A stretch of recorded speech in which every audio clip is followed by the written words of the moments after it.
వినాయక చతుర్థి లేదా గణేష చతుర్థి పురాణ గాథ.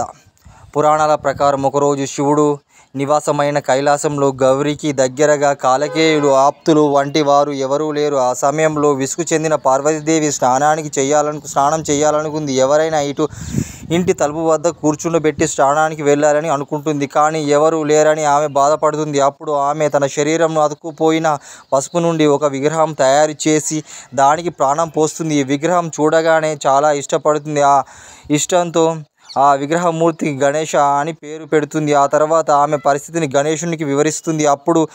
ఇప్పుడు నేను స్నానం చేయబోతున్నాను, ఎవరిని లోపలికి రానివ్వకండి అని చెప్తుంది. అంగీకరించిన గణేశుడు ద్వారపాలకుడిగా తల్లికి కాపలా కాస్తూ నిలబడతాడు. అంతలో ఆ పరమేశ్వరుడు రాగా అక్కడికి వస్తూ ఉంటాడు. లోపలికి ప్రవేశించడానికి ప్రయత్నిస్తాడు. కానీ గణేశుడు ఆ పరమేశ్వరుని అడ్డుకుంటాడు. కానీ తల్లి ఆజ్ఞ పాటిస్తూ గణేశుడు శివునికి లోపలికి రానివ్వడు.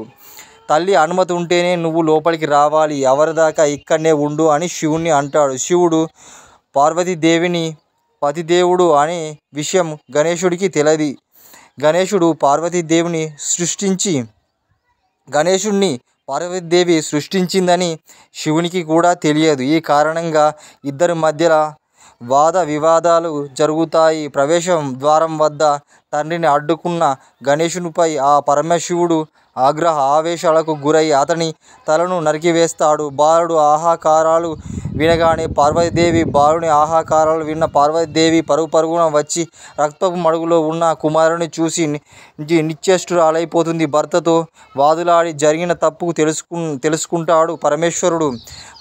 పశ్చాత్తాపపడి ఆ బాలునికి తిరిగి ప్రాణం పొయ్యాలనుకుంటాడు. ఉత్తరాన ఉన్న నిద్రిస్తున్న ఏనుగు తలను తీసుకురమ్మని శివుడు భటులకు చెప్తాడు. ఉత్తర దిక్కున పడుకుని ఉన్న ఏనుగు తలను తీసుకొని వస్తారు భటులు.